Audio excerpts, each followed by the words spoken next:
Welcome to Real Estate IQ Wisdom for Smart Moves. We will explore the insider secrets tailored exclusively for Silicon Valley home buyers, sellers, and investors, arming you to conquer the unique real estate landscape. So, without further ado, let's dive into this exciting conversation. Today, we welcome Travis Palser, the Vice President of Operations at HomeGuard. With expertise and a keen eye, he has assisted numerous Silicon Valley homeowners and investors. His journey and insights offer valuable lessons in property care and investment. Thank you to our sponsor, TradeMyHome.com, for their community commitment and for making this podcast possible. This episode explores termite and home inspection challenges in Silicon Valley.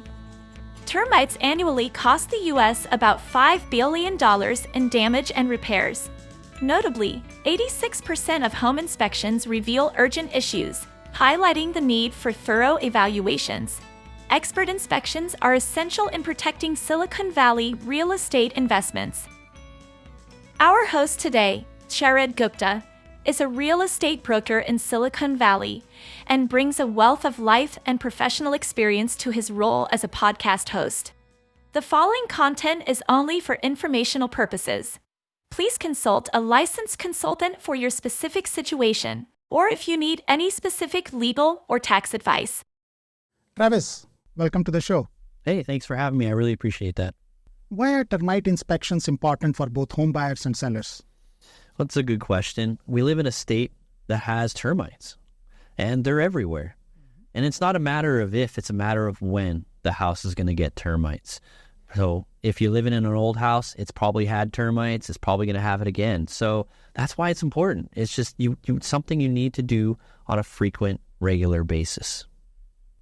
What signs should homeowners look for as potential infestation of termites?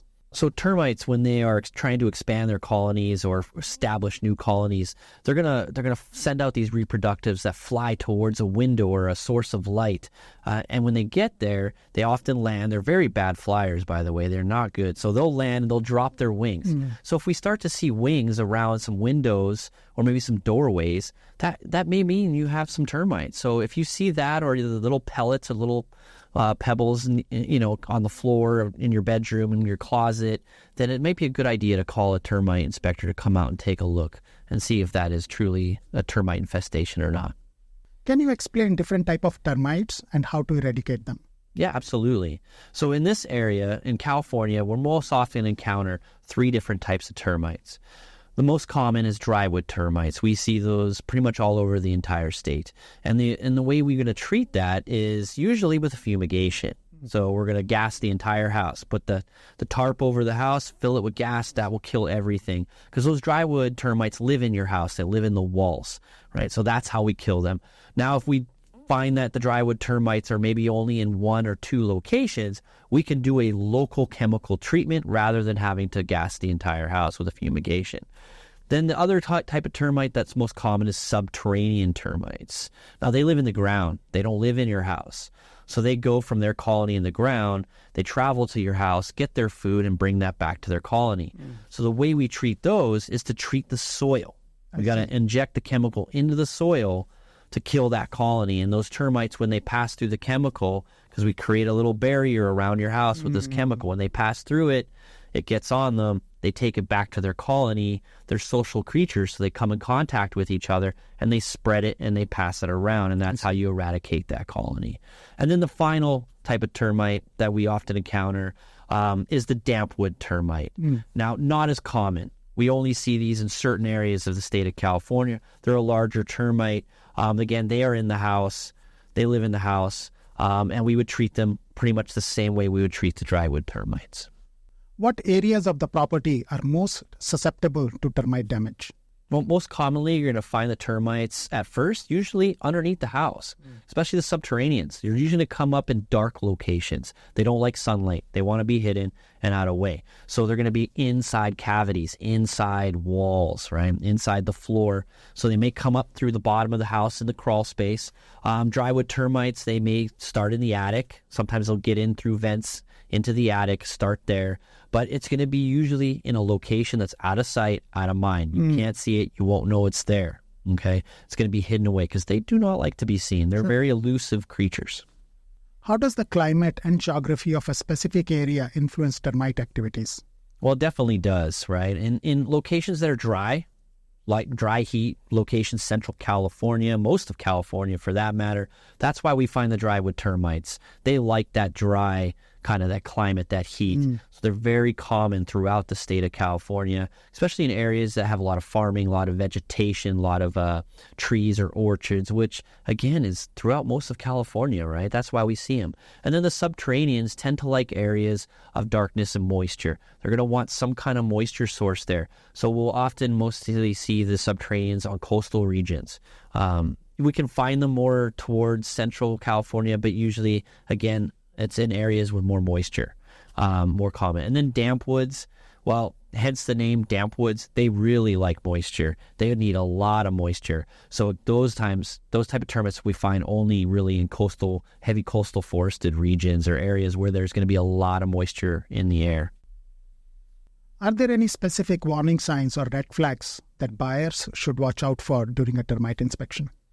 You want to know, does the house have termites? So really look at that report and see if it has termites. It's going to be written on the report to be very clear. It's going to say there's termites. And then is it treated, right? Did the homeowner treat them before listing the house, or did they not? If they did not treat it, then you're going to definitely want to get that treated before you move in. And that's what I would recommend. Do it before you move in, because we're going to do some chemical treatments, do the fumigation. We can't live in the house if it needs a fumigation. You can't be there for 3 days. So that would be a good thing to take care of before moving in. So take a look at that report, read it over, make sure, is there termites? Yes. Was it treated? That's kind of what we'll want to look for when we're dealing with this. Can you explain how a fumigation process looks like? Yeah, absolutely. So when we're going to fumigate the house, we need 72 hours with nobody in the house. It needs to be completely vacant. We don't want any pets in there. If you have any plants, any living items, we want to take those out because we're going to basically cover the house with a tent. And then we're going to fill that house with a chemical, a gas, right? That gas will go through everything. It permeates the entire house into the walls, hidden areas we cannot see. And that gas will kill anything alive. So it doesn't matter if it's a termite, it could be a mouse. It's going to be killed if it's in the house there. So very important to be vacant and be away, right? And that's one thing we're going to do as part of the fumigation. We're also going to shut off the gas. The fumigation company will make sure gas is off to the house before doing it. We'll have to restore service before you move back in.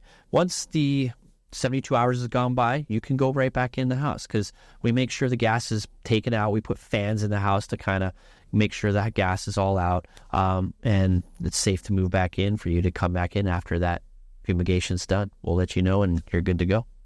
What methods are used to detect hidden infestations?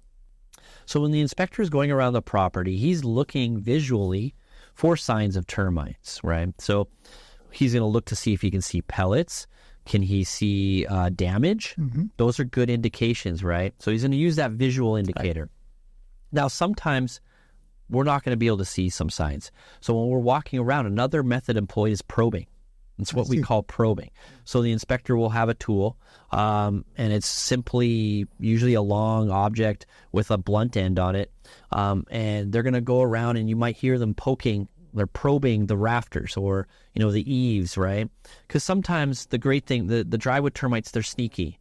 So they'll eat everything away, but they'll leave kind of the outside of the wood. I see. So to visually, it'll look perfect. It'll look okay. But then we come along and we hit it with that probe and boom, the wood just collapses, right? And pellets fall out. So that's how we know, right? So that's what probing is good for. That's a one method of us to kind of detect that is through probing. And that is the most common method you're going to find, visual and probing. Can you share some preventive measures which homeowners can take to minimize the risk of termite infestations? Yeah, absolutely. Unfortunately, there is no surefire method to prevent termites. There's people out there, market methods that can help reduce the termite infestation. But honestly, there is no surefire way. We live in a state where they're here, and all it simply takes is a termite to land on your house and establish a colony. if they can successfully enter the house. So the best preventative method is annual inspections, really, because a termite infestation takes a little bit of time to start to show itself. Drywood termites often take 3 to 5 years before they'll start to show themselves. Subterranean termites can be a little bit quicker. Those tubes, they build these tubes, and those tubes are going to be your surefire sign that you have subterranean termites if you see the tubes.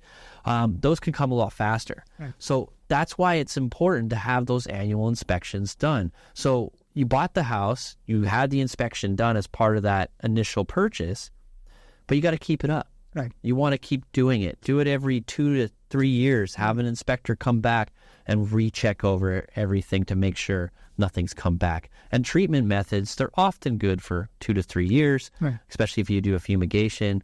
And, you know, we've kind of learned this over time as we've studied these creatures and dealt with them in the industry for a very long time. And that's how we've kind of come up with this number of often every 2 to 3 years to do the inspection. So again, just please make sure to get those inspections annually. A typical problem homeowners have when wanting to buy a new home is whether to sell first or buy first. Either way is risky. When ready to look for a new home, TradeMyHome.com, powered by Your Home Sold Guaranteed Realty, offers an upfront guaranteed cash offer on your current home. Are you moving in the next 3 to 6 months? Text PAIR to 408-740-7400 for a free and no-obligation professional equity appraisal report. For more information, visit TradeMyHome.com or call 408-740-7400. Remember, at TradeMyHome.com, your home is sold guaranteed or we'll buy it. And what is the typical cost associated with these termite inspections? Generally, it depends. So some companies, they charge, and it could be $200 to $300 for an inspection. Some companies, they won't charge you. They'll have a contract that they want to have with you to do work and do fix and repairs. Mm-hmm. So part of that contract, the cost comes from the work that they do, but they'll do the inspection for no charge. So it depends on the company. Check with the company you use. At HomeGuard, we don't do contracts like that. We just do the inspection, and then we'd let you know if they're there and a cost to repair them. Are there any legal or disclosure requirements for termites in real estate transactions? Yeah, absolutely. We do definitely need to disclose if the termites are present or not. And having that inspection done produces a document, a report with that detail. So a real estate agent must disclose that and provide that to any potential buyers. There are some real estate transactions where the lender is going to require, maybe the termites be treated or the repairs be made. Right. So check with your lender, what type of loan are you getting, because there could be requirements on that end. So definitely verify all that information, but it can be very specific in terms of lenders and loans. And how can home buyers use this termite inspection report to negotiate with the sellers? Well, when you get that report, it's going to tell you if there's termites present and what the cost is to do that treatment, right? So there's your negotiation tool. If termites are present in the house, if we have fungus damage that needs to be repaired, any of that information is going to be in the report. And then every company, a termite company in California, is going to provide you a price or a cost to do that. And that is at a finite price. It's not an approximation. It's an actual cost. So there you go. You've got your section 1, which would be termites that need to be treated. You've got that cost. There's $10,000 of Section 1 work on this report. Well, you could go to the seller and say, hey, I see this report. There's $10,000 in Section 1. You can negotiate maybe getting some price knocked off to accommodate that, right? Because they didn't do the treatments. You are doing the treatments. Or maybe they're going to take care of it. If they're going to take care of it, then maybe you negotiate with them to take care of it before you move in. So that's something to work with them and talk with your real estate agent and see how you want to go about it. Are you going to do it? Are they going to do it? And does that affect that price for you? And what is the difference between Section 1, Section 2, and Section 3 of termite inspection reports? That's a great question. Section 1 means that there are termites. There is an infestation, an active current infestation that was found. It could also be fungus damage that was present. We find that would be a Section 1 item, right? Section 2 would be anything that leads or could eventually result in termites or in fungus damage. So a Section 2 would be precursor before. Now, if the Section 2 condition is left unchecked or not taken care of, eventually you're going to have a Section 1, right?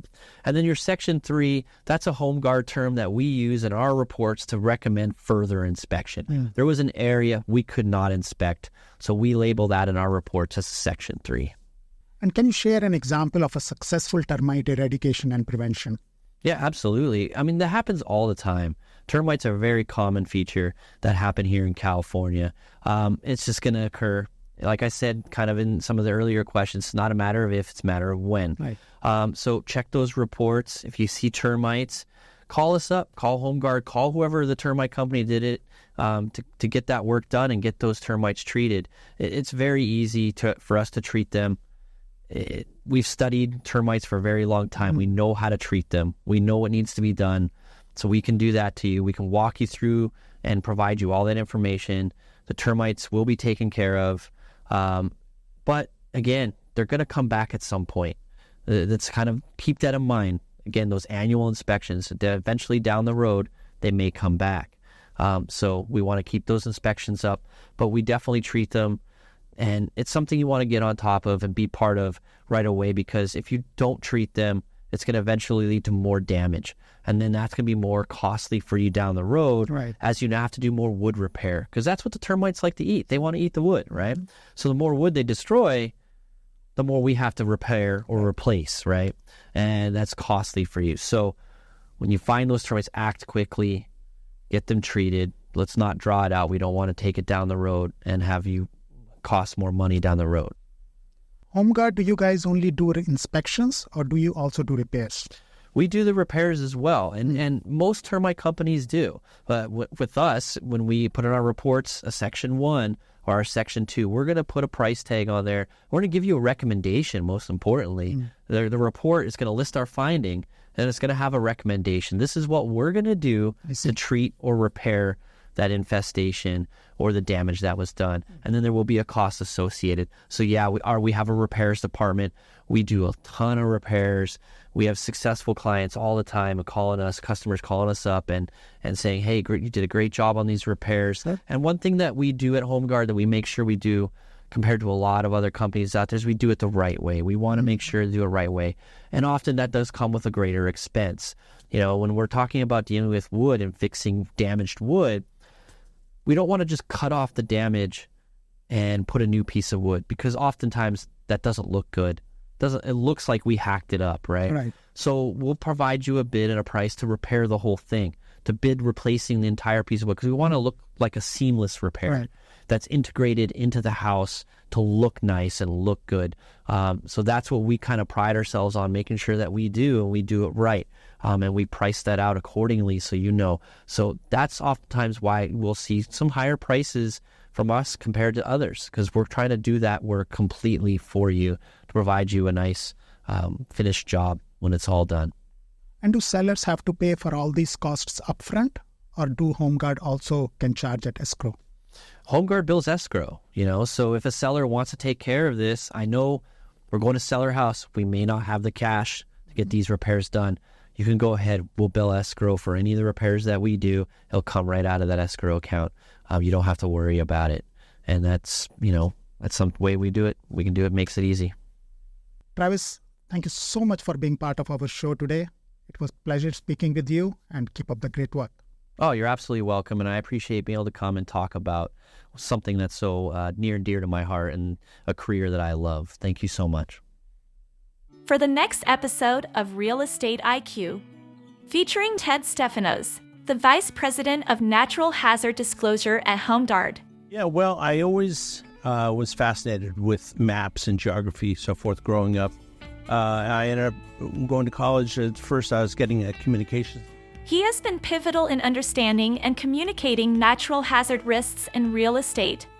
Ended up getting my degree in geography, but at that time, it wasn't really a digital mapping. It was more... Check out our full episode on Tuesdays at 5 o'clock Pacific and 8 o'clock Eastern on YouTube and Apple Podcast. Thank you for listening to the podcast and acknowledging the wisdom of smart moves in real estate in Silicon Valley. Please share this episode with a friend, subscribe, and leave us a review on Apple Podcasts or wherever you listen to podcasts at Real Estate IQ. Thank you to our sponsor, TradeMyHome.com, for their client commitment and for making this podcast possible. If you're considering buying or selling a home, visit TradeMyHome.com. Until next time, remember to stay ahead in the real estate game.